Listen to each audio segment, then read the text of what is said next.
இன்றைக்கு நாம் தியானிக்க இருக்கிற வசனம் எபேசியர் 5ஆம் அதிகாரம் 10வது வசனம். கர்த்தருக்கு பிரியமானது இன்னதென்று நீங்கள் சோதித்து பாருங்கள். இன்னைக்கு கர்த்தர் நம்மோடு இடைப்படுகிறார். தேவனுக்கு பிரியமான காரியம் என்ன, அதை நாம் சோதித்து அதன்படி நடக்கிறவர்களாக இருக்கணும். ஆவியின் கனி சகல நற்குணத்திலும் நீதியிலும் உண்மையிலும் அது விளங்குமா? அப்போ ஆவியின் கனி 9: அன்பு, சந்தோஷம், சமாதானம், நீடிய பொறுமை, சாந்தம், தயவு, நற்குணம், விசுவாசம், இச்சை அடக்கம். இந்த 9 கனிகள் நற்குணத்தை காண்பிக்கிறது இல்லையா? இது நீதியிலும் உண்மையிலும் நம்மை விளங்க பண்ண. அப்போ தேவனுக்கு பிரியமாய் நடக்கிறது என்ன? இந்த 9 கனிகளை நாம் வெளிப்படுத்துவது தான். அதனால விசுவாசிகள் ஒளியின் பிள்ளைகளாய் நம்ம நடந்து கொள்ளணும். நம்முடைய அன்றாட வாழ்க்கையில் தேவனுக்கு பிரியமானதை செய்ய நம்ம வாஞ்சிக்கணும். தேவனுக்கு அடுத்த பரலோகத்துக்கு உரிய காரியங்களை நாம் அறிந்து செயல்படணும். பரலோகத்தில் நமக்கான காரியங்கள் எல்லாம் தேவன் நிறைவேற்றி வைத்திருக்கிறார். பூமியிலே அது நிறைவேற வேண்டும். தேவனுடைய சித்தம் பூமியிலே நிறைவேறணும். பரலோகத்தில் எல்லாம் நிறைவேற ஆயிடுச்சு இல்லையா? அதனால் கிறிஸ்துவர்கள் தங்கள் வெறுமனே செயலற்று வாழ்வதை விட்டுவிட்டு தேவனுக்கு பிரியமாய் வாழ நம்ம கற்றுக்கொள்ளணும்.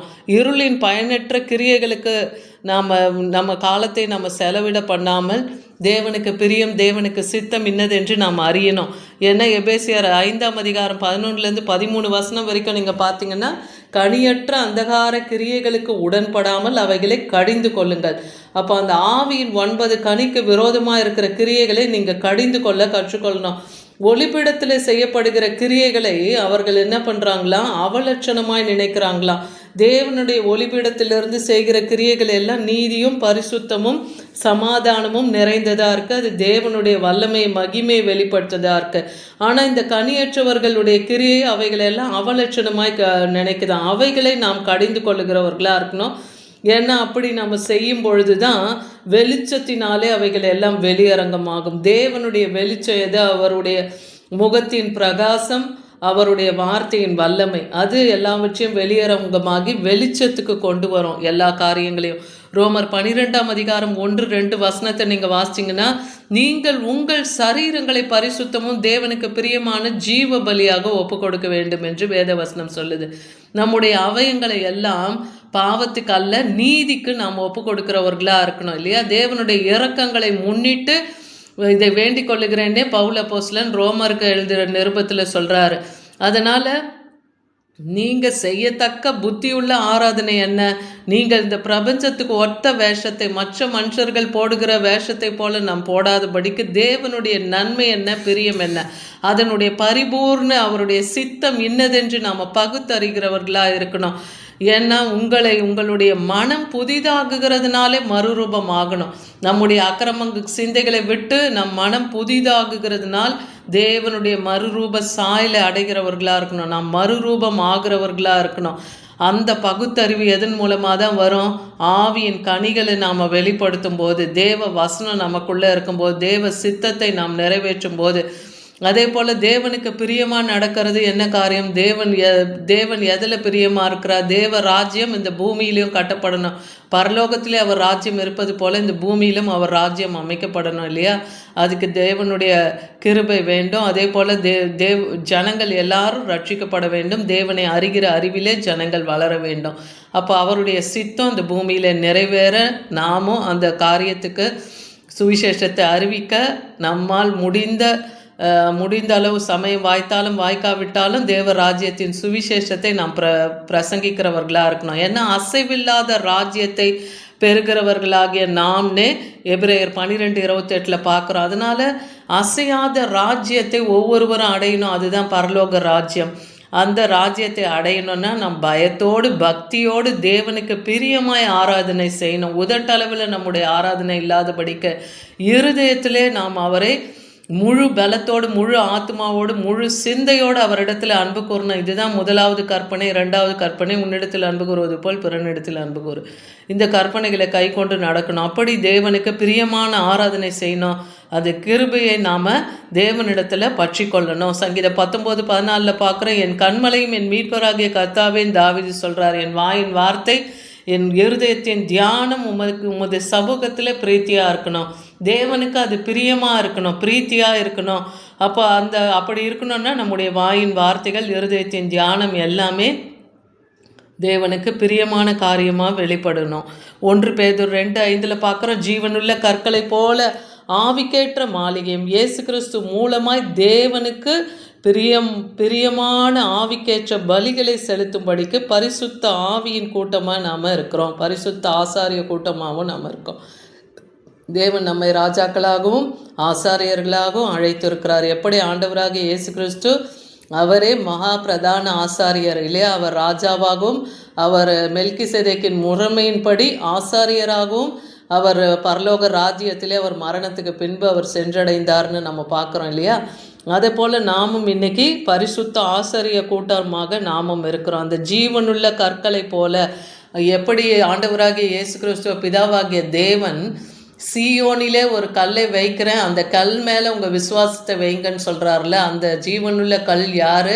தள்ளப்பட்ட கல்லாகிய அவரே மூளைக்கு தலைக்கல்லாக இருந்தவர் ஆண்டவராகிய இயேசு கிறிஸ்து. அவர் மேல் நம் விசுவாசத்தை வைக்கணும். 1 பேதுரு 2:20 குற்றம் செய்து அடிக்கப்படும் போது பொறுமையோடு நீ சகித்தால் அதனால் என்ன கீர்த்தி உண்டாகும், நீ நன்மை செய்து பாடுபடுன்றார்.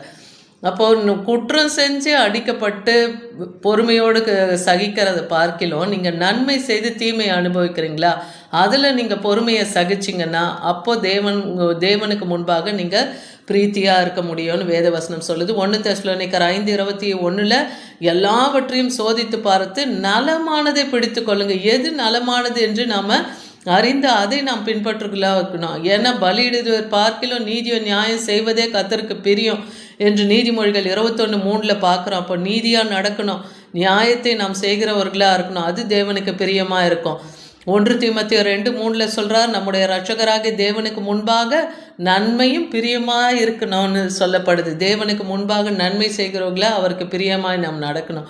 தேவனுக்கு மகிமையும் துதியும் உண்டாவதாக. இயேசு கிறிஸ்துவினால் வருகிற நீதியின் கனிகளாகிய நிறைந்தவர்களாய் நீங்கள் கிறிஸ்துவின் நாளுக்கென்று துப்புரவானவர்களாய்.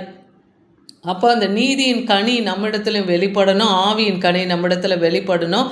நாம் கிறிஸ்து வருகையிலே கரை திரை அற்றவர்களாய் துப்புரவானவர்களாய் இடரல் அற்றவர்களாய் இருக்க பவுல் அப்போஸ்தலன் நமக்காக வேண்டுதல் செய்கிறேன்னே சொல்கிறார். அதுபோல் இன்றைக்கி நாமும் கரை திரை குற்றம் இல்லாமல் ஆண்டவருடைய வருகைக்கு பரிசுத்தத்தோடு நீதியோடு பக்தியோடு நாம் அவரை நோக்கி நாம் காத்திருக்கிறவர்களாக இருக்கணும்.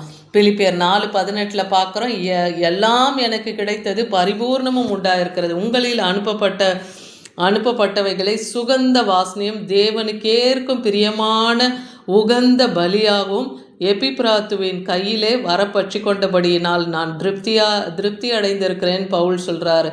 எல்லாவற்றிலும் பரிபூர்ணம் உண்டாகணும்.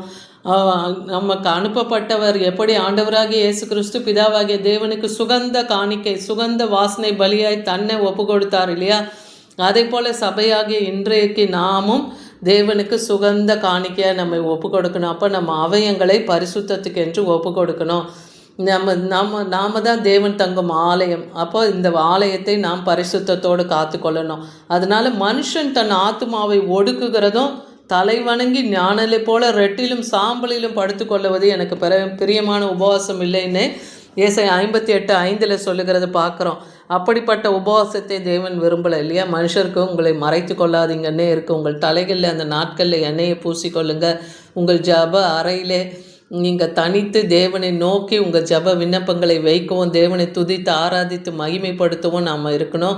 அதே போல் அந்த உபவாச நாட்களில் நமக்கு இஷ்டமான காரியங்களை செய்யாதபடி தேவனுக்கு உகந்த காரியத்தை நாம் சோதித்து பார்த்து கர்த்தருக்கு பிரியமானது இன்னதென்று நாம் அறிந்து செயல்படுகிறவர்களாக இருக்கணும். அதுவே உண்மையான உபவாசமாக இருக்கும். அதனால் இன்றைக்கி கர்த்தர் நமக்கு இடைப்பட்டது போல் தேவ ராஜ்யத்தை இந்த பூமியில் கட்டுவது தேவனுடைய பிரியமும் சித்தமாக இருக்குது. அதை நிறைவேற்ற ஆண்டவராக இயேசு கிறிஸ்து இந்த பூமிக்கு வந்து தன் ஜீவனை கொடுத்தார்.